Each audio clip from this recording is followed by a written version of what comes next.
داؤد وہ طاقت نہیں کہ تم میرے ترازو کو دیکھ سکو. حضرت داؤد علیہ السلام بار بار اللہ وہ ترازو بتا دینا, اللہ وہ ترازو بتا دے جو قیامت میں آپ کے ہاتھ میں ہوگا. ایک دن اللہ نے بتایا, بس جیسے حضرت داؤد علیہ السلام نے اللہ کا ترازو دیکھا, اتنا بڑا اتنا بڑا اتنا بڑا, ہر داؤد صائقہ, حضرت داؤد علیہ السلام بے ہوش ہو کر زمین پہ بے ہوش ہو گئے. حضرت داؤد علیہ السلام کہا اللہ اتنا بڑا ترازو ہوگا اور نیکی کا پلہ تو کہاں شروع ہوتا کہاں ختم ہوتا, کب ہمارا نیکی کا پلہ بھرے گا, کب ہمارا نیکی کا پلہ بھرے گا. اللہ نے فرمایا میرے داؤد فکر کی بات نہیں, جس کے دل میں میرا یقین ہوگا ایک لا الہ الا اللہ, اس کے نیکی کے پلے کو بھروا کے بغیر حساب کتاب کے جنت کا فیصلہ کروا. تو یہ امام بخاری اسی آیت کو لے کر آئے جو 17ویں پارے کی آیت ہے, وَنَضَعُ الْمَوَازِينَ الْقِسْطَ لِيَوْمِ الْقِيَامَةِ, کہ اللہ کے ہاتھ میں ترازو ہوگا قیامت کے دن. اور کسی پر کوئی ظلم, بولو اللہ ظلم کریں گے, فَلَا تُظْلَمُ نَفْسٌ شَيْئًا, کسی پر کوئی ظلم نہیں ہوگا. وَإِنْ كَانَ مِثْقَالَ حَبَّةٍ مِّنْ خَرْدَلٍ, اگر رائی کے دانے کے برابر بھی نیکی ہوگی, اللہ فرماتے أَتَيْنَا بِهَا, ہم ترازو میں کھول کر اس کو بیان کریں گے. وَكَفَىٰ بِنَا حَاسِبِينَ, اللہ فرماتے مجھ سے بڑھ کر حساب کتاب لینے والا کون ہوگا. تو امام بخاری یہ آیت لا کر ہم سب کا دماغ دنیا سے ہٹا کر اس کی طرف لے جا رہے ہیں, آخرت کی طرف لے جا رہے ہیں. آگے امام بخاری رحمت اللہ علیہ فرماتے وَأَنَّ أَعْمَالَ بَنِي آدَمَ وَقَوْلَهُمْ يُوزَنُ, امام بخاری رحمت اللہ علیہ نمبر 2 پر فرماتے کہ جتنے انسان ہیں مرد اور عورتیں, قیامت میں سب کے اعمال کو تولا جائے گا. بولو سب کے اعمال کو تولا جائے گا, تولا جائے گا ترازو میں. دایاں پلہ جھک گیا تو بولو جنتی, اب بایاں پلہ جھکا اللہ حفاظت فرمائے, بولو جہنم, بولو جہنم. دو ہی راستہ ہے جنت, فریق فی الجنہ و فریق فی السعیر. ایک جماعت جنت والی ہوگی کہ اللہ کے ہاتھ میں ترازو ہوگا, نیکی کا پلہ جھک گیا جاؤ جنت میں چلے جاؤ, اور اگر برائی کا پلہ جھک گیا تو جہنم میں جاؤ. تو ہم جتنے دنیا میں آئے تھے, آ رہے ہیں یا آئیں گے, انسان ہو یا جنات ہو, سب کے اعمال کو بولو کیا کیا جائے گا, تولا جائے گا. لیکن یہاں سوال ہے کہ ٹھیک ہے ہمارے اعمال کو تو تولا جائے گا, لیکن لکھا ہے وَقَوْلَهُمْ يُوزَنُ, امام بخاری کہتے جو بولیں گے وہ بھی تولا جائے. تو سوال ہوتا ہے جو بولیں گے وہ کیسا تولیں گے. یہ دیکھو میں بولا, کیسا تولیں گے. تولا اس کو جاتا ہے جس کو عربی میں کہتے ہیں من قبیل الجواہر ہو, اور بولنا من قبیل الاعراض ہے. یعنی دیکھو یہ جیسے کتاب ہے, اس کا وزن کرنا ہے, بولو وزن ہوگا کہ نہیں ہوگا, ہوگا. یہ مائک سسٹم کا وزن ہوگا کہ نہیں ہوگا, ہوگا, کیونکہ یہ من قبیل الجواہر ہے. یہ ایسی چیز ہے جس کو اٹھایا جا سکتا ہے اور اس کو ترازو میں رکھا جا سکتا ہے اور تولا جا سکتا. لیکن امام بخاری تو فرماتے تم جو بولتے ہو وہ بھی اللہ قیامت میں تولیں گے. تو اللہ وہ کیسا تولیں گے, وہ تو من قبیل الاعراض ہے. ہاں کتاب کو تولا جا سکتا, لیکن میں جو بولا ہوا میں بات نکل گئی, اب اس کو کیسے تولا جائے گا. تو اس کا جواب حافظ ابن حجر اسقلانی رحمت اللہ علیہ نے اتنا پیارا جواب دیا ہے کہ ہمارے لیے اس کا تولنا مشکل ہے, اللہ کے لیے سب آسان ہے. آج ہم سوچتے ہیں کہ ہم کسی کی بات کو کیسے تولیں گے, کیونکہ وہ ترازو میں آئے گا ہی نہیں, یہ تو من قبیل الاعراض ہے. لیکن اللہ کے لیے من قبیل الجواہر ہو, من قبیل الاعراض ہو, اللہ کے لیے کوئی مشکل نہیں. وما ذلک علی اللہ بعزیز, اللہ تبارک و تعالی جس کو چاہیں گے وہ تولیں گے, اللہ کو کوئی روکنے والا نہیں. وہ اعمال کو بھی تولیں گے اور ہمارے زبان سے نکلی ہوئی باتوں کو بھی. اور آج کا زمانہ تو بتاتا ہے کہ جو چیز اگلے زمانے میں نہیں تولی جاتی تھی آج وہ تولی جاتی ہے. جیسا آپ نے دیکھا ہوگا کسی کو بخار ہے, تھرمومیٹر لے کر آئے اور تھرمومیٹر کو یوں کر کے دیکھا, بولو تولا گیا کہ نہیں تولا گیا. حالانکہ پہلے زمانے میں بخار کو کوئی نہیں تول سکتا تھا. آج ایک تھرمومیٹر رکھ دیا بغل کے نیچے اور نکالا یا زبان پر رکھ دیا اور تولا گیا کہ کتنا بخار ہے. بلکہ آج تو آپ نے دیکھا ہوگا ٹیکنالوجی کے میدان میں ٹیمپریچر اتنا آگے بڑھ گیا, اتنا آگے بڑھ گیا کہ یہ بھی بتایا جاتا ہے کہ گرمی کا معیار کتنا ہے, ٹھنڈی کا معیار کتنا ہے, بارش کا معیار کتنا ہے, دھوپ کا معیار کتنا ہے. تو جو چیزیں پہلے نہیں تولی جاتی تھی آج ٹیکنالوجی کے میدان میں وہ تولی جاتی ہے. تو انسان تول سکتا ہے تو پیدا کرنے والا اللہ کیا نہیں تول سکتا. بولو تول سکتا کہ نہیں تول سکتا؟ تو انسان کے اعمال بھی تولے جائیں گے اور انسان سے جو بات نکلے گی بولو وہ بھی تولی جائے گی.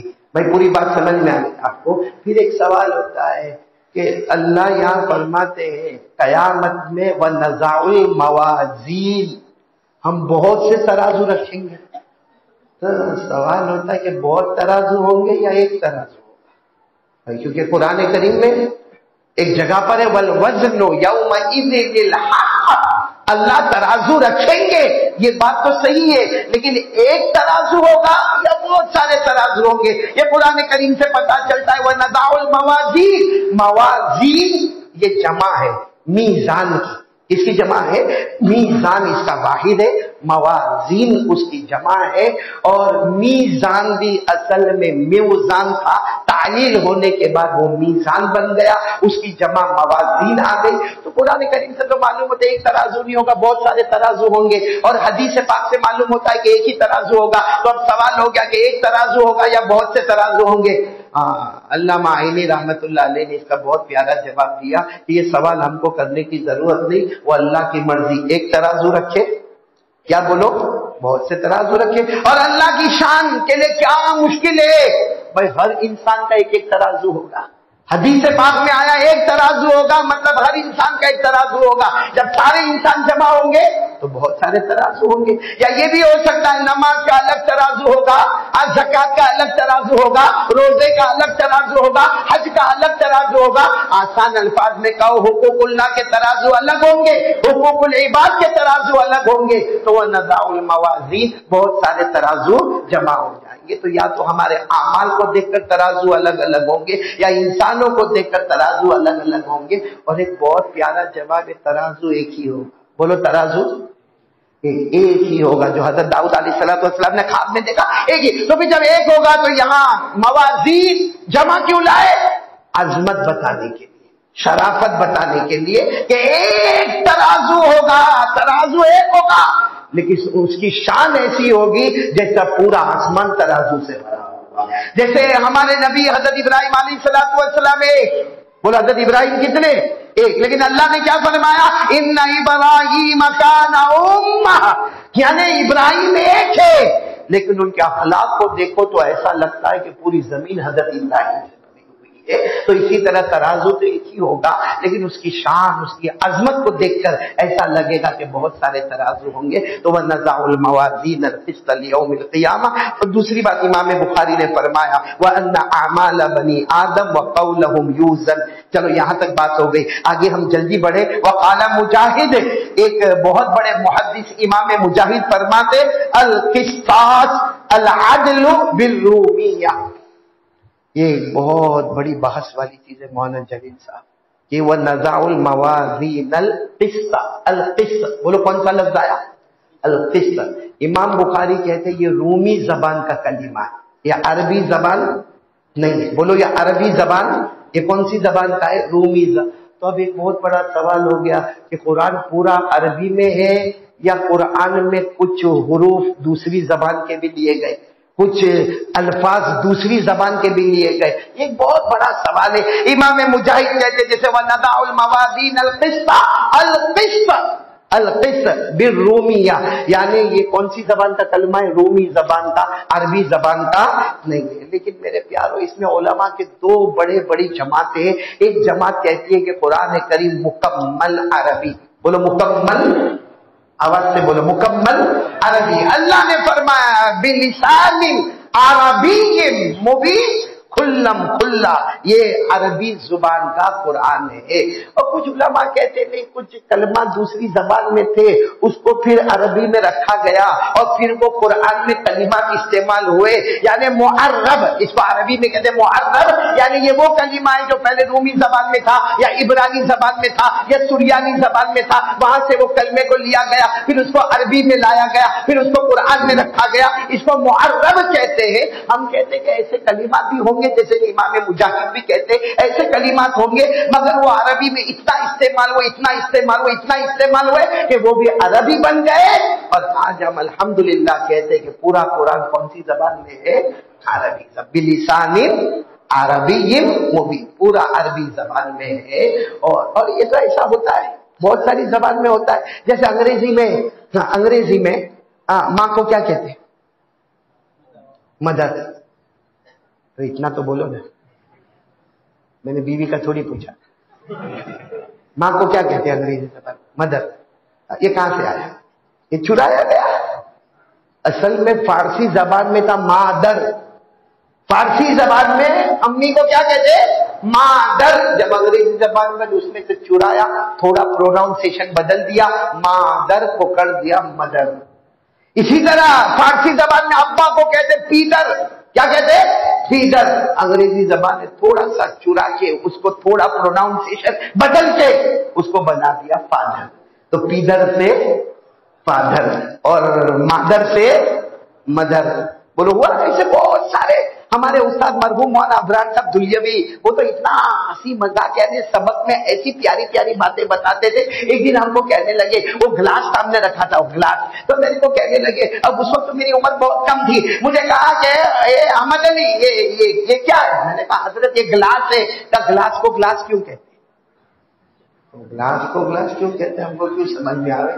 میں نے کہا حضرت میرے کو کیا معلوم گلاس کو گلاس کیوں کہتے ہیں؟ کہتے گلے کی آس. گلاس یعنی گلے کی. میں نے کہا حضرت یہ تو آپ ہی کا کمال ہے، باقی ہم کو سمجھ. پھر مجھے کہنے لگے یہ پنکھا کیوں کہتے ہیں؟ اس کو پنکھا کیوں کہتے ہیں؟ مالیگاؤں والے بولو نا. میں بھی آپ کے جیسا ہے کر کے بیٹھا رہا کہ میرے کو کیا معلوم. مولی جاوید کے پنکھے کو کیوں کہتے؟ مجھے کہا پون کھا. ہو گیا پنکھا. پون یعنی ہوا، کھا یعنی لے لے ہوا. اس کو ملا دیا اور تھوڑا ادھر ادھر کر دیا تو ہو گیا پنکھا.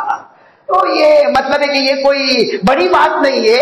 اگر قرآن کریم میں کچھ کلمات باہر سے رومی زبان کے، عبرانی زبان کے، سریانی زبان کے، یونانی زبان کے لیے گئے ہو تو وہ بھی معرب ہے، یعنی ان کو عربی میں ڈھالا گیا. اور آج ہم کہیں گے کہ پورا قرآن بلسان عربی مبین. اچھا ایک اور کمال میں آپ کو بتاؤں جو آپ کو سمجھ میں آئے گا. آگے کیا کہہ رہے ہیں؟ تو یہ بحث میں ہم نہیں جاتے کہ قرآن میں عربی کلمات مکمل ہے یا غیر عربی ہے، وہ آپ کے اساتذہ نے آپ کو سمجھایا ہوگا. پھر یہاں کہہ رہے وَيُقَالُ الْقِسْطُ مصدر المقسط. یہ آپ لوگوں کو نہیں سمجھ میں آئے گا. قسط لکھا ہے، مقسط کا مصدر ہے.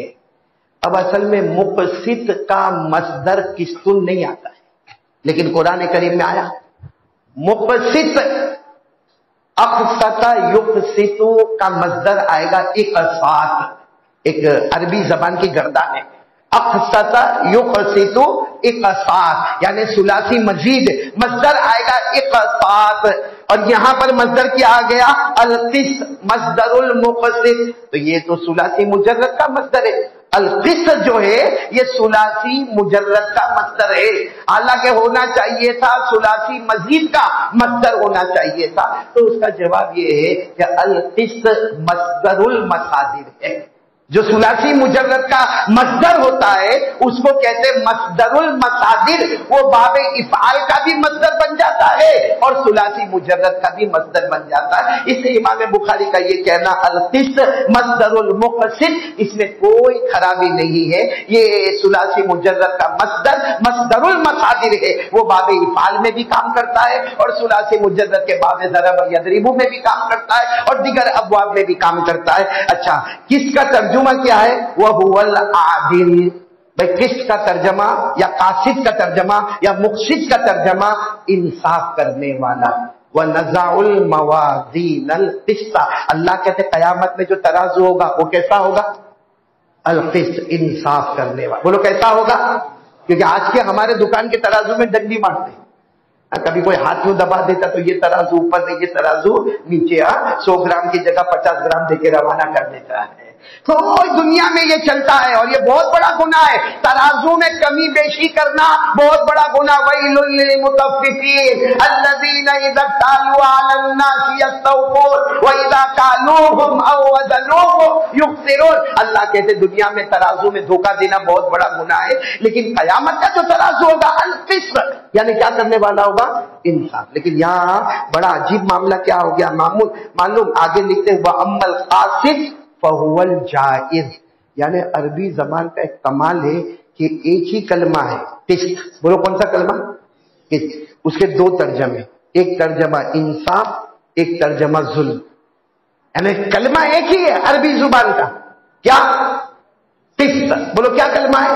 قسط، ہاں، قاف سین اور طا، قسط ایک ہی کلمہ، لیکن یہ عربی زبان کی فصاحت کہو، بلاغت کہو، سلاست کہو، طلاقت کہو، عربی زبان اتنی اونچی زبان ہے کہ اللہ ایک ہی کلمہ لاتے، اس کے ترجمے کتنے ہوتے ہیں؟ دو، اور دونوں ترجمے من قبیل الازداد، یعنی ایک ترجمہ دیکھو تو کچھ اور، دوسرا ترجمہ اس کا اپوزٹ، جیسے قسطن یا قاسطن، اس کا ایک ترجمہ انصاف کرنے والا، اچھا ترجمہ، اور ایک ترجمہ بہت برا، ظلم کرنے والا۔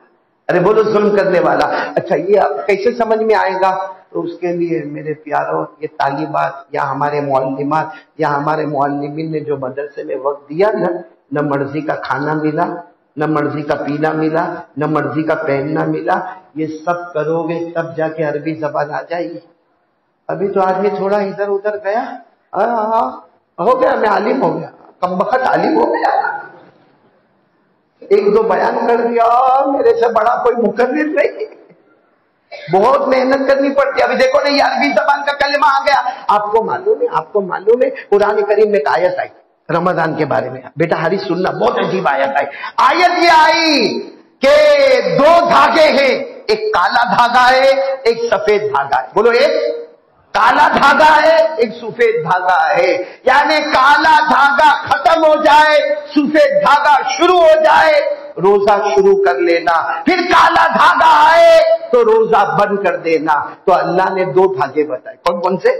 تو قرآن میں دھاگا ہی لکھا ہے، وَكُلُوا وَاشْرَبُوا حَتَّى يَتَبَيَّنَ لَكُمُ الْخَيْطُ الْأَبْيَضُ من الخيط الاسود من الفجر ثم اتموا الصيام الى الليل، یعنی اللہ تبارک و تعالیٰ نے فرمایا جب تک کالا دھاگا رہے گا تم کھاتے پیتے رہو گے، جب سفید دھاگا آئے گا تو اس کے بعد تمہارا روزہ شروع ہو جائے گا۔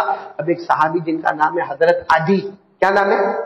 یہ ہمارے یہاں نام رکھنے کا رواج بھی بہت پیارا نام ہے، عدی، عین دال یا عدی، وہ صحابی کہا کہ رمضان آ گیا اور کالا دھاگا اور سفید دھاگے کا معاملہ آیا ہے، انہوں نے اپنے تکیے کے نیچے دو دھاگے رکھے، ہاں صحیح حدیث ہے، اپنے تکیے کے نیچے دو دھاگے رکھے، ایک کالا ایک سفید، اور تھوڑی تھوڑی دیر میں تکیا اوپر کر کے دیکھے کہ جب کالا سفید ہو جائے گا تو روزہ شروع کر دے گا، وہ کالا والا سفید ہو جائے گا، سفید والا کالا ہو جائے گا تو روزہ میرے کو شروع کرنا۔ اب تھوڑی تھوڑی دیر میں تکیا اٹھاوے تو کالا کالا ہی ہے، سفید سفید ہی ہے، ایسا کر کے پوری رات ہو گئی، صبح آ گئی، لیکن وہ تو بدلتا ہی نہیں، وہ کالا کالا ہی ہے اور سفید سفید ہی ہے۔ فجر کی نماز میں کہا اللہ کے رسول کیا کرے، روزے کا کیا کرے؟ ہمارے نبی نے فرمایا کیوں کیا ہوا، روزہ سب کا شروع ہو گیا، رمضان کا مہینہ ہے، چلچلاتی گرمی ہے، سب کا روزہ شروع ہو گیا، ہو گیا، کہا میرا نہیں ہوا، کیا کیوں نہیں ہوا؟ کہا میرا کالا دھاگا کالا ہی ہے، وہ سفید ہوا ہی نہیں۔ ہمارے نبی نے فرمایا کون سا کالا دھاگا سفید؟ قرآن میں حتی یتبین لکم الخیط الابیض من الخیط الاسود، قرآن میں کالا دھاگا سفید ہو جائے، سفید کالا ہو جائے تو ہمارے نبی اتنا مسکرائے کہ ہمارے نبی صلی اللہ علیہ وسلم کی مسکراہٹ کو سب نے دیکھا اور ہمارے نبی نے اتنے پیار سے کہا یا علی ان وسادتک لعریضۃ، اے علی تیرا تکیہ تو بہت چوڑا ہے، رات دن دونوں کو جمع کر دے، تیرا تکیہ اتنا چوڑا ہے کہ اس کے نیچے رات بھی آ گئی اور اس کے نیچے پھر اللہ کے رسول نے فرمایا دی وہ کالے دھاگے سے مراد رات ہے اور سفید دھاگے سے مراد دن ہے، اس سے کوئی حقیقت میں کالا اور سفید دھاگا۔ تو جب حضرت عدی کو قرآن پاک سمجھنے میں اتنی تکلیف ہوئی جبکہ وہ تو عربی زبان جانتے تھے، آج 2 سال ادھر ادھر پڑھا ہو گیا۔ کب دیکھو میں نے آپ کو بتایا امام بخاری رحمت اللہ علیہ کی بات ہے، ایک ہی لفظ ہے قسط، بولو کیا؟ اس کے ایک معنی انصاف اور ایک معنی ظلم۔ دیکھو یہاں پر انصاف کے معنی وَنَضَعُ الْمَوَازِينَ الْقِسْطَ، قیامت میں ہم ترازو رکھیں گے، وہ ترازو کیسا ہوگا؟ انصاف کرنے والا۔ اور یہی قسط قرآن میں ظلم کے معنی میں بھی آیا، بالکل اپوزٹ۔